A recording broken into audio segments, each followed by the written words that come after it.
1년 동안 아이들이 주 안에서 잘 자라고 그리고 믿음으로 살아갔던 것이 우리에게 큰 복인 줄 믿습니다. 계속적으로 우리 자녀들을 위해서 기도해 주시는 저와 여러분 되기를 바랍니다. 지난주엔 대학부 졸업과 파송 예배가 있었고요. 오늘은 교육부 졸업 예배를 드렸습니다. 지난주 일본에서 온 학생이 2부 예배 때 간증한 것처럼 우리의 자녀들이 그 다음 세대가 하나님 앞에 나감에 있어서 누군가의 수고와 애씀, 기도가 있었다는 것이죠. 이것을 위해서 수고하고 애쓴 모든 분께 감사를 드립니다. 특별히 교육부 부장님과 또 교사들이 아이들을 위해서 많이 수고 애쓰셨는데 참 감사하고, 또 하나님께서 우리 교육부의 모든 분들을 위해 하나님께서 은혜 주시고 또 복 주실 줄 믿습니다. 여러분, 우리가 자녀들이나 다음 세대 생각하면 어떤 생각하십니까? 우리 자녀들 생각하면 어떤 생각을 하십니까? 또 우리의 다음 세대를 볼 때 어떤 생각하십니까? 성경에서는 우리 자녀들에 대해서 다음과 같이 정의 내리고 있습니다. 우리 시편 127편 말씀 같이 읽어볼까요? 시작. 보라, 자식들은 우리의 기업이요 태의 열매는 그의 상급이라. 자, 자녀들은 어떻게 되어 있습니까? 하나님께서 주신 상이다, 그리고 열매다라고 기록이 되어 있습니다. 그러니까 우리의 자녀들, 우리 다음 세대가 하나님께서 주시는 열매다. 그러니까 우리 자녀들이 하나님의 열매고, 그리고 하나님께서 주신 상이라고 성경은 기록되어 있죠. 그렇다면 우리의 자녀들이, 그리고 우리의 다음 세대에 어떠한 소망을 여러분 갖고 계십니까? 우리 자녀들이 이렇게 컸으면 좋겠다, 또 우리 자녀들이 이렇게 됐으면 좋겠다라고 생각하면 여러분 어떤 소망 갖고 계십니까? 또 저와 여러분이 그리스도인인데요, 그리스도인으로 살아가면서 어떠한 소망을 두고 살아가고 있습니까? 오늘 우리가 함께 읽을 말씀은요, 빌립보서 3장 말씀 이하는 사도 바울이 자신의 인생을 되돌아보면서 어떻게 살아가야 되는 것인지를 분명히 보여주고 있는 말씀 구절 중에 하나입니다. 오늘 말씀 12절 말씀인데요, 우리 같이 읽어볼까요? 시작. 나는 이미 얻었다함도 아니요 온전히 이루었다함도 아니라 오직 내가 그리스도 예수께 잡힌 바 된 그것을 잡으려고 달려가노라. 사도 바울의 고백입니다. 사도 바울이 어떻습니까? 사도 바울이요, 위대한 사도였습니다. 교회를 세우고요, 수많은 사람들이 복음을 전했습니다. 학자들이 이야기하기는 최소 14개에서 최대 30개의 교회를 개척했다 이야기를 하고요. 그리고 사역 기간은 30년 사역을 했다고 그러고요. 그리고 3차례 이상, 그리고 로마까지 간 걸로 하면 4차례의 선교 여행을 했다고 학자들이 이야기합니다. 그가 이동한 거리가 10,000마일 이상을 걸어서 또 배를 타고 이동했단 말이죠. 그가 수고하고 애쓴 이야기를 고린도후서 11장 23절 이하에 쭉 기록이 되어 있습니다. 매맞기도 하고요, 그리고 생명의 위험에 처하기도 하고요, 사람들의 무시와 멸시를 당하기도 하고요, 정말 큰 위험이 있었다고 말씀에 쭉 고백을 하시죠. 그러다 이렇게 고백한 사도 바울이 이야기합니다. 나는 아직 다 이룬 사람이 아닙니다. 교회를 많이 개척했습니다. 그리고 많은 사람들이 주님께 돌아왔습니다. 그를 위해서 30년을 했었습니다. 그런데도 다 이룬 사람이 아니다라고 이야기합니다. 그리고 고백하기를 나는 뒤에 있는 것들을 잊어버리고 앞에 있는 것을 잡으려고 푯들 향하여 달려갑니다. 그러니까 많은 열매를 거뒀습니다. 업적이 있습니다. 그런데 그걸 보지 않고 앞에 푯들 향해서 달려갑니다라고 고백을 한단 말이죠. 마치 이런 것이죠. 사도 바울이 이 트랙에서 달리는 겁니다. 그러면서 앞으로 막 달려가면서 나는 아직 이룬 것이 없습니다. 다 이루지 않았습니다. 나는 지금 이렇게 달려가고 있습니다. 막 이러면서 열심히 달려가고 있죠. 좀 쉬운 번역으로 이야기하면요, 나는 이것을 이미 얻은 것도 아니며 이미 목표점에 다다른 것도 아닙니다. 그리스도 예수께서 나를 사로잡으셨으므로 나는 그것을 붙들려고 쫓아가고 있습니다. 다 완성되지 않았습니다 라고 고백한단 말이죠. 오늘 말씀을 통해서 우리가 사도 바울을 통해서 또 빌립보 3장을 통해서 우리에게 주신 영적 교훈은, 첫 번째 우리의 목표는요, 성공이 아니라 예수님 그리스도를 닮는 것입니다. 기억하십시오. 우리는 성공이 아니라 그리스도를 닮는 것이죠. 세상에서는 저와 여러분에게 이런 얘기를 하죠. 어떤 얘기가 있냐면 좋은 대학 가야 돼, 좋은 직장 가야 돼, 또 뭐 돈 많이 벌어야 돼. 성공해야지. 성공해야 돼. 성공해야 돼. 이런 이야기들이 나쁜 것은 아니죠. 그렇지 않습니까? 좋은 거죠. 좋은 직장 가는 거, 좋은 대학 가는 거, 돈 많이 버는 거, 성공하는 거 좋은 얘기 아닙니까? 그런데 그보다 인생의 궁극적인 목표가 있어야 된다는 것이죠. 그리스도인들에게는 여러 가지 참 좋은 얘기, 세상에 이야기하는 거 참 좋은 것 같지만 그것보다 더 궁극적인 목적을 고민하고 생각해 봐야 된다는 것이죠. 사도 바울도 우리에게 이렇게 이야기를 하고 있지 않습니까? 궁극적인 목적을 에베소 4장 13절에 이렇게 고백합니다. 같이 읽어볼까요? 시작. 우리가 다 하나님의 아들을 믿는 것과 아는 일에 하나가 되어 온전한 사람을 이루어 그리스도의 장성한 분량이 충만한 데까지 이르리니. 자, 말씀이 어떻게 되어 있습니까? 하나님의 아들을 믿는 것과 아는 일이 하나가 된다.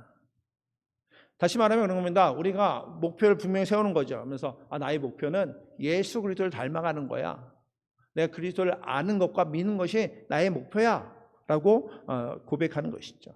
우리의 목표를 분명히 해야 됩니다. 우리의 목표가 그리스도께 잡혀 사는 것, 그리스도를 아는 것과 믿는 것이 하나 되는 것이 우리에게 교훈이 되고 목표가 되어야 된다는 것이죠. 다시 말해서 그리스도를 닮아가는 것. 그러니까 우리가 누굴 닮느냐? 그리스도를 닮아가는 것. 이런 말을 있지 않습니까? 부부는 닮는다. 또 친구는 닮는다. 가족들은 닮는다. 그런 얘기 들어보셨죠? 그러면은 부부가 닮는다면 우리는 어떻습니까? 우리가 그리스도인이라면 그리스도 예수님을 닮아 살아가야 된다는 것이죠. 그러니까 저와 여러분의 신앙생활, 지금 교회 나오고 예배드리는 목표는 분명합니다. 어떤 목표입니까? 예수님을 닮는 것. 또 우리 자녀들을 교육할 때도 그 교육의 목표가 분명해야 됩니다. 우리가 교회에서 말씀을 가르치고 그들을 훈련시키고 양육하고 그들의 목표를 분명히 하는 거죠. 그 분명한 목표가 뭡니까? 그리스도를 닮는 것. 저와 여러분, 우리 자녀들이 단순히 지식을 쌓는 것으로는 충분하지가 않습니다. 그러니까 참된 교육은요, 사람을 변화시키는 것 아닙니까? 학교에서 강의를 통해서 학생들이 강의를 듣고 점수를 얻고 그리고 학교를 졸업하는 끝나는 것이 아니라 강의를 통해서 또 교육을 통해서 삶이 변화되는 것. 우리 신앙생활은 마찬가지입니다. 우리 신앙생활이 예수 그리스도 안에 예수 그리스도를 통해서 우리 삶이 변화되는 것. 이것이 목표가 되어야 된다는 것이죠. 이런 생각해 보십시오. 초등학교에서 졸업해 중학교 가고 중학교 졸업해서 고등학교 가고 고등학교 졸업해서 대학 갑니다. 대학 졸업하면 끝납니까? 그렇지 않지 않습니까? 대학을 졸업하고 그의 삶 가운데 직업을 갖기도 하고 자신이 원하는 일들을 하게 된단 말이죠. 그런데 그 일을 통해서 많은 이들이 목표를 가지고 부지런히 살아서 목표를 성취했다. 그러면 이 사람 그 많은 이들이 그런 얘기를 하죠. 목표 그리고 원하는 거 이루니까 성공했다. 좀 복 받았다. 특히 돈 많이 벌면 그러죠. 이거 성공했네. 복 받았네. 우리가 대학을 졸업하고 좋은 잡을 갖고 또 좋은 사업을 하고 그리고 그걸 통해서 많은 돈을 얻으면 그걸 통해서 사람들의 평가는 성공했다, 복 받았다 이야기합니다. 그런데 우리는 이것을 충분하지 않다는 것이죠. 그리스도인에게 가장 중요한 목표는 분명하다는 겁니다. 그 목표가 뭡니까? 바로 예수 그리스도를 통해서 삶이 변화되는 것. 또 예수 그리스도를 닮아 사는 것. 이것이 저와 여러분의 삶의 목표, 방향성이 되어야 된다는 것이죠. 예수님께서도 어떻습니까? 예수님께서도 우리에게 그 삶을 직접 보여주셨단 말이죠. 그래서 그 예수님을 통해서 우리가 알 수 있는 것처럼 공부를 잘하는 것보다 더 중요한 것은 예수 그리스도를 잘 믿고 예수 그리스도를 통해서 삶이 변화되어서 하나님을 사랑하는 사람으로 사는 것. 이것이 우리의 방향성이 되어야 된다는 것이죠. 성공하는 것도 중요합니다. 근데 성공하는 것보다 더 중요한 것은 하나님을 사랑하듯 이웃과 세상 속에서 하나님의 사랑을 나눌 수 있는 그리스도인, 이것이 우리의 방향성이 되어야 된다는 것이죠. 왜 그렇습니까? 예수님이 어떤 분이십니까? 예수님께서 직접 그 사랑과 삶에서 보여주시지 않았습니까? 요한복음 13장 1절 말씀인데 같이 읽어볼까요? 시작. 유월절 전에 예수께서 자기가 세상을 떠나 아버지께로 돌아가실 때에 이런 줄 아시고 세상에 있는 자기 사람을 사랑하시되 끝까지 사랑하시니라. 아멘. 예수님께서 낮아지시고 그리고 섬기셨습니다. 십자가의 죽음까지 낮아지고 섬기셨습니다. 그리고 자기 사람을 끝까지 사랑하셨습니다. 예수님께서 자기 사람을 사랑하셨다, 끝까지 사랑하셨다라고 직접 보여주신 것처럼 우리도 어떻습니까? 예수님을 닮아가며 예수님처럼 하나님을 사랑하고 이웃을 사랑하며 살아가야 되는 것이죠. 예수님을 닮아 살아가는 것, 이것이 우리의 목표가 되어야 된다는 것입니다. 그러니까 우리가 우리 삶의 목표를 세워놓고 그리고 삶을 살아간다면 저와 여러분이 어떠한 환경 가운데 있다 할지라도 스스로 질문할 줄 알아야 됩니다. 어떤 질문인가? 내가 삶을 살아가는데 지금 이 상황에서 예수님은 어떤 선택을 하실까? 내가 선택하고 행동하는 것이 예수님을 닮아서 예수님을 닮아가는 선택인가?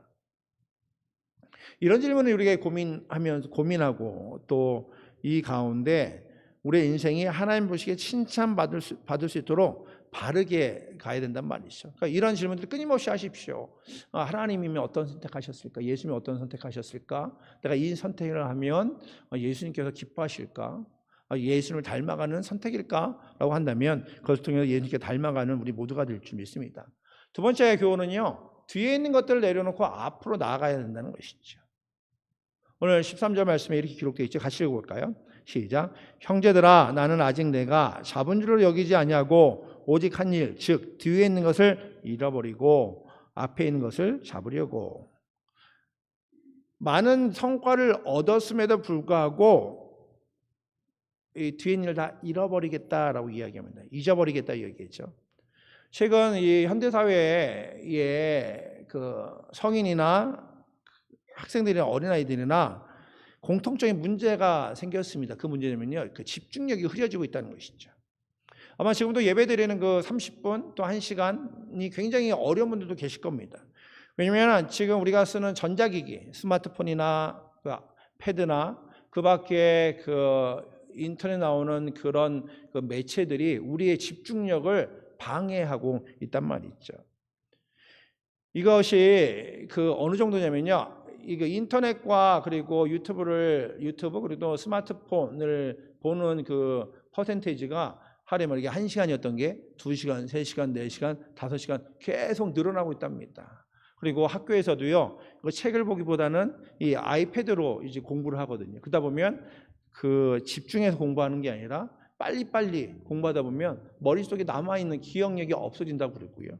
그리고 그로 말미암아 심각한 문제들, 특히 그 집중력 저하로 ADHD, 그리고 그 밖에 그 분노 장애를 못하는 일들, 그리고 수면을 방해한다던가 그 밖에 건강하지 못하는 그 정신적인 문제들을 가져온다고 이야기를 해요. 여기 가장 큰 이유가 뭐냐면요, 말과 글을 적게 하기 때문에 그렇습니다. 이 말을 하는 거, 하나님께서 우리에게 이 말이라는 언어라는 것을 주셨는데 말을 하게 되면 이 말이 뇌를 자극하게 되거든요. 또 글도 마찬가지입니다. 이 책을 보게 되면, 이 글을 보게 되면 이 문자를 보므로 우리의 머리의 뇌가 자극해서 우리를 좀 더 건강하게 만들게 되는데, 최근에는요, 말 한마디 안 하고 글 하나 보지 않아도 되는 시대가 되었습니다. 이 아이패드나 이 패드에 있는 글을, 이게 글이라고 생각하는 글이 아니라 이건 그림입니다. 그림. 머릿속에 그림이 들어오는 것과 글이 들어오는 것은 뇌에서 큰 차이가 있다고 합니다. 그러다 보니까 한국의 지금 10대의 그 스마트폰 보급률이요, 99%랍니다. 거의 모든 학생들이 스마트폰을 가지고 있답니다. 그러니까 밥 먹을 때도 스마트폰을 보고, 그리고 친구들과 만날 때도 스마트폰을 보고, 그리고 모든 환경 가운데 그냥 이것만 보고 있단 말이죠. 그러다 보니까 말도 안 하게 되고 글도 안 보게 되고, 그러다 보니까 뇌가 움직이질 않는 겁니다. 10대 때, 20대 때, 30대 때, 그리고 우리의 평생 머리가 움직여야 치매도 예방되고 뭐 알츠하이머나 그 밖에 뇌의 질병들이 없을 텐데 말도 안 하죠. 그리고 그 글도 안 보죠. 그러다 보면 어떻습니까? 뇌가 딱 서 있다는 것이죠. 그래서 학자들은 그러나 학생들에게 그 스마트폰을 언제 줘야 좋냐라고 이야기할 때 최대한 늦게 줘라. 뭐 고등학교 입학하거나 고등학교 졸업할 때쯤이면 참 좋지 않을까. 뭐 이런 이야기를 합니다. 근데 학생들은 그걸 원하지 않지요. 왜냐? 모든 사람들이 다 가지고 있으니까 말이죠. 저와 여러분도 마찬가지입니다. 저와 여러분이 좀 더 건강한 그리스도인이 되기 위해서는요, 그 스마트폰 디톡스, 좀 이 스마트폰이나 이 아이폰이나 또는 그 폰이나 이 패드를 안 보고 책을 보고 또 말을 하고 또는 건강한 삶을 위해서 산책을 한다던가 활동적인 일들이 필요하죠. 가든을 할 때도 마찬가지 아닙니까? 가든잉 할 때 어때요? 가서 씨를 뿌리고 그리고 그 농사 일을 하는데 뭐 전화기 보면서 할 수 없지 않습니까? 그러니까 이렇게 산책을 하거나 또 활동적인 일들을 하고 더 좋은 것은 책을 가까이 하는 겁니다. 그래서 성경을 가까이 하고요. 그러니까 책을 읽을 때 이런 패드보다는 성경을 피듯이 책을 펴서 책을 읽고 더 좋은 것은 성경을 소리내서 읽는 겁니다. 그러니까 여러분이 만약에 내 건강을 위해서 계속 소리내서 성경을 읽고 책을 읽고 그리고 그걸 들으면 여러분은 뇌가 건강해질 겁니다. 그건 제가 보장해 드릴 수 있습니다. 하나님께서 우리를 그렇게 만들어 주셨단 말이죠. 근데 많은 이들이 그렇게 안 한단 말이죠. 근데 우리가 이번 여름 지나면서 조금은 더 전화기도 내려놓고 또 유튜브도 내려놓고 좀 더 성경을 보면서 책을 보면서 하나님께 더 가까워하면서 정신적인 건강도 챙기는 우리 모두가 되기를 원합니다. 그럼 위기 속에서 현대 위기 속에서 사도 바울은 우리에게 권면하고 있습니다. 이렇게 권면하죠. 뒤에 있는 것들을 잃어버리겠다. 그러니까 세상의 유행이나 세상의 즐거움이나 세상의 흐름 이것을 뒤로 제쳐놓고 내가 해야 될 일이 있습니다라고 이야기하죠. 그 해야 될 일이 뭡니까? 내가 푯될 향을 목표를 향해 달려가겠습니다. 내가 열심히 달려가겠습니다. 하나님께서 주신 그 사명을 위해서 달려가겠습니다. 사도 바울이 오늘 이야기하고 있죠. 그럼 다름질할 때 어떻습니까? 전화기 이렇게 들고 달리면 어떻습니까? 달릴 수 있습니까? 원래 그렇게 달린다면 여러분 대단한 거죠. 근데 만약에 여러분 전화기 이렇게 들고 달린다면 불가능한 건 아닙니까? 그런데 오늘 말씀처럼 내가 하나님이 주신 그 목표를 향해 달려가겠습니다. 성경은 이야기하고 있죠. 사도 바울이 권면하는 것처럼 우리가 위의 것을 보기 위해선 두 가지를 좀 생각해요. 첫 번째는요, 과거의 실패를 뒤로 제쳐놓고 정리할 필요가 있습니다. 사람들이 가끔 이런 생각합니다. 나는 옛날에 공부를 못했어. 내 인생은 참 불행해. 뭐 이런 거지. 맨날 머리 쥐어짜면서 나는 왜 이렇게 공부를 못했지? 나는 왜 이렇게 불행하지? 난 실패한 인생이야? 난 루저인가 봐. 우리는 종종 그렇게 생각할 수 있습니다. 저와 여러분이 나는 이렇게 인생이 안 좋은가 불행한가 생각할 수 있죠. 그렇게 생각할 수 있는데 그런데 하나님은 우리의 그 실패 앞에서 그렇게 생각하지 않는다는 거죠. 하나님은 여러분의 실패로 평가하지 않습니다. 저와 여러분은 하나님의 형상대로 지음받은 이들입니다. 하나님의 백성, 하나님의 자녀라는 것이죠. 하나님이 택하신 자녀이기 때문에 하나님께서는요, 여러분의 과거를 보고 판단하지 않는다는 것이죠. 여러분이 예수를 믿음으로 말미암아 예수 그리스도로 새롭게 시작한 삶이기 때문에 예수님께서는 과거의 걸 보지 않으시고 그리고 예수 그리스도와 함께 푯될 향하여 목표를 향해 달려가기를 원하신다는 것이죠. 또 두 번째는요, 과거의 성공입니다. 우리 종종 이런 데 머물러 있어요. 나 왕년 잘 나갔는데 옛날에 이 정도 잘한 거지. 예전에 나 은혜 많이 받았는데 옛날에 나 금식기도 했는데 나는 뭐 옛날에 작정기도 했는데 나는 옛날에 성령 받았는데 이 생각도 옛날의 영광에 머물러 있으면 안 된다는 것이죠. 왜냐 우리는 푯될 향해 달려가는 믿음의 사람이기 때문에 그렇습니다. 오늘 하나님께서는 오늘 우리가 하나님 앞에서 어떻게 살아가느냐를 더 중요하게 생각한단 말이죠. 그래서 우리는 사도 바울의 고백처럼 나는 아직 끝나지 않았습니다. 아직도 달려갑니다. 라는 고백이 필요하다는 것입니다. 여러분 학생들 어떻습니까? 졸업했다 끝입니까? 고등학교 졸업하고 대학을 입학하면 어떻습니까? 또 대학을 입학한 다음에 대학을 졸업하면 그 뒤에는요 세상이라는 곳에서 살아가야 됩니다. 그리스도의 군사로 그리스도인으로 살아가야 된단 말이죠. 그러니까 저와 여러분들도 마찬가지죠. 예전에 조금 잘한 거 충분하지 않습니다. 날마다 하나님의 은혜를 구하고 하나님의 은혜 속에 살아가야 된다는 것이죠. 그것을 위해서 오늘도 우리는 푯대를 향하여 하나님께 주신 그 방향성을 위해 달려갑니다 라고 고백해야 된다는 것이죠. 그래서 오늘 세 번째, 우리는 푯대를 향해 달려가는 사람입니다. 우리 14절 말씀 한번 볼까요? 같이 읽겠습니다. 시작. 푯대를 향하여 그리스도 예수 안에서 하나님이 위에서 부르신 부르심의 상을 위하여 달려가노라. 좀 쉬운 버전 세번역 성경은요, 그리스도 예수 안에서 하나님께서 위로부터 부르신 그 부르심의 상을 받으려고 목표점을 바라보고 달려가고 있습니다. 그러니까 푯대, 여기는 이제 목표, 마치 그런 겁니다. 베일러 학생이 유니폼을 입고 막 달리는 거예요. 그럼 어디까지 달려야 됩니까? 결승전까지 달려야 가야 되죠. 1등 할 수도 있습니다. 3등 할 수도 있고요.